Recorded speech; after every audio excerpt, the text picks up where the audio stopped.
Really tragic here, and let's get this out of the way. Playing this last night, probably one of the greatest games of all time. Okay, let's get into this. Yeah, bam! It's a What's in the Box. Alright, so I'm back in town. So I'll try and update all the outstanding games I've got running online and start some new ones soon. But before we do that, let's see what is in the box. Ooh, what could it be? Bam! Ooh. Anyone know what it is yet? They're just action markers. And boom! Mage Wars arena stuff. Now, we've got Druid versus Necromancer, which has been out of stock for like ever. I think it came out in 2013. We have the new one, Paladin versus Siren. But most importantly, and the reason for this purchase, bam, we have Battlegrounds Domination. So what is all this stuff? Basically, there was a game called Mage Wars. Now, this game is incredibly good, in my opinion. It is, at its core, it's a card dueling game like Magic the Gathering, but it uses positional data. And what I mean by that is that your Mage Knight is actually a character card that you have on the table in this sort of grid arena. It's actually been renamed as Mage Wars Arena since this set came out.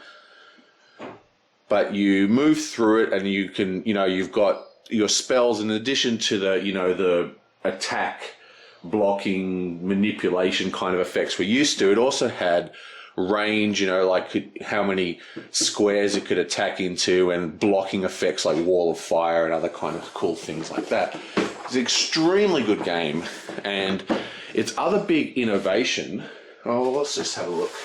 Let's check out Druid versus Necromancer. So its other big innovation was the idea of removing card draw from the game. So unlike the majority of these games, you don't actually draw your cards in the traditional manner. You get to select any card you want from your entire deck and sort of prepare it. I think you can have 2 cards available at any given time. So they come with these incredibly cool, I'll zoom out a bit, incredibly cool spell books. And you put all your cards in that deck, and then you can just flick through, pick the cards you want. You don't have to draw them. So that was a very cool innovation. So we have the Necromancer. Now this necromantic deck was out of print forever, and it was one of the reasons why I didn't buy any more of these Mage Knights, because I couldn't get this particular expansion, and I thought, well, it's just going to bug me. I'd rather have none. So I'm one of those collectors. I'd rather have none of something than have only half of it. I know that sounds terribly greedy, but it's the way I am. So this is not all the necromantic deck. A lot of it will be, but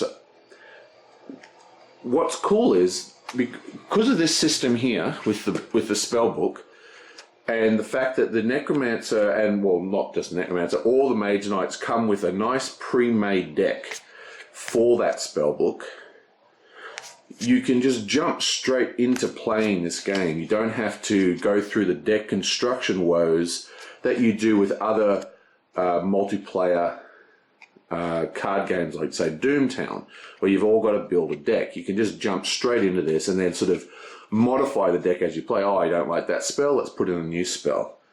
And there's so many spells now. Now each of these heroes have their own powers, like I guess he's got something to do with raising the dead. And they come with their own special tokens that you use. Now, the biggest downer for Mage Wars, in my opinion, was twofold. One, I'll just go back here. The board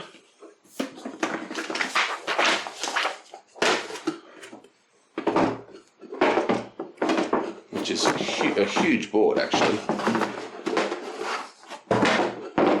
The board, while huge and allows you to play the game very, very well, was kind of dull. It basically was just a grid that facilitated modifiers to your spells, is the way it worked functionally at the design level. So your spells would have range, they could attack from here into there, you could put blocks up, you could have control space and stuff like that.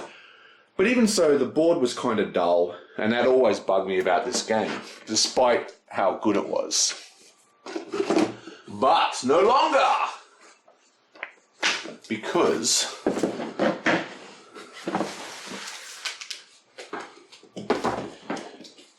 in comes Battlegrounds.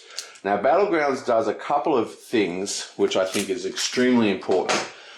For starters, it adds the ability, a new game mode, and that increases the player cap from 1v1 classical dueling into multiplayer. And there's very, very precious few multiplayer card games around that are in that sort of Magic the Gathering kind of style. Doomtown would be one of them.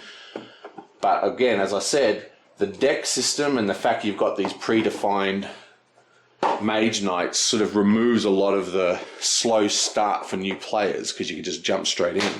But the important thing is now the game comes with these tiles. And these are just classic tile stack. And look how many there are. You saw how big the board was. I think it's a 4x3 grid, right? So there's plenty of tiles you don't use in each game. And these tiles add some much needed pizzazz to the board. And more importantly, they also add functionality. Certain tiles will give you bonuses. You might, earn more mana. This might, I don't know what these are, I'm just guessing. This could be a trap, you take damage if you fall in there, or who knows what, or maybe that's for the orbs. My point is that these now, not only do they have standard tiles, you also have tiles that have effects on them that sort of beef up the area control aspect of the game. Because while it had area control, and it is a great game, in a lot of respects it was kind of maneuver into the best position and kind of clash into each other and kill the other dude. Because at its core it was basically just a dueling game. But now, see, these are not Mage Knights, these are just sort of additional cards for the card pool. But now they've beefed up the area control aspect as well as making the entire table look more interesting. So it's a huge, huge improvement. And in addition, they've added these new game modes. I can't see if I can find it. Secret Passage, I wonder what that means. Basically, they've added what I call a cap system to this game. You see it in a lot of games. It's basically you control a node, you gain VPs for each turn you control it. And that sort of changes the game up quite considerably for this particular mode.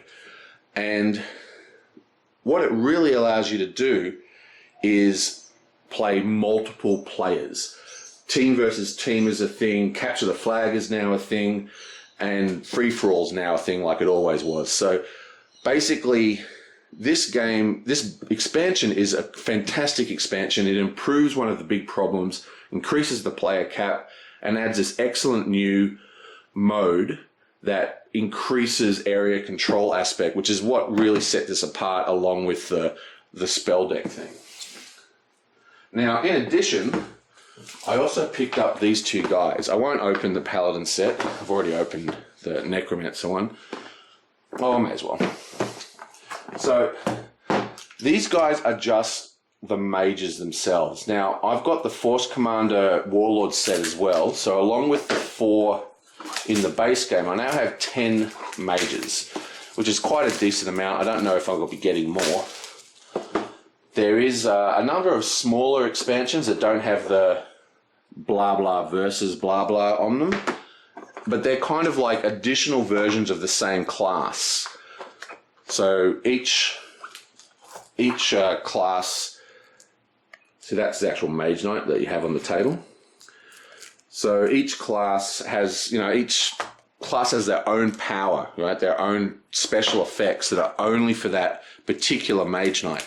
So while the base set comes with a priest, there's another priest you can buy as well, who comes with his own deck and also with its own slightly different particular power. But I thought, I don't really need the other ones for now at least. So this is the Paladin. Now I've heard he's actually pretty hard to play, which probably means he's going to be my favourite.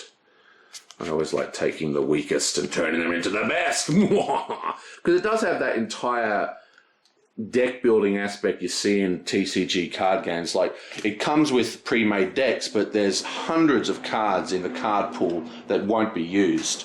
So you can get your deck and then, just set them up and then fiddle with it.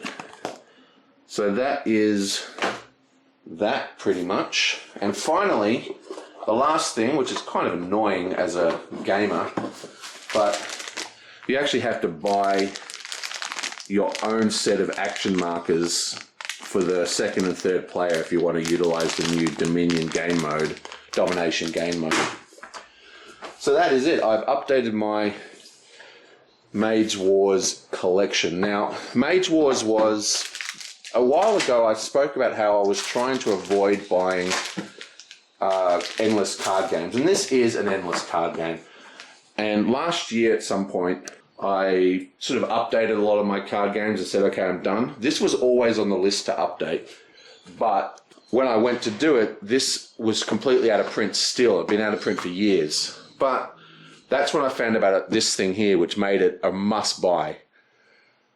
And then just by luck, I was just surfing around. I got an email from a store that I hang out on, and they had a sale on. This was on sale, and this was on sale, and this was on sale. And they actually had that in stock, so I snapped it up. Excellent. Incredibly keen to play this. Mage Wars Arena, as it's called now, or Mage Wars as it used to be called, which is basically Summoner Wars on crack. As Marco Gamer called it, Mage Wars is Summoner Wars, but the PhD version versus the high school version. And what he's basically saying is that both these games have interesting positional data, but this is a very simple game, but this is a very complex card game. Well, that's that. I will see you guys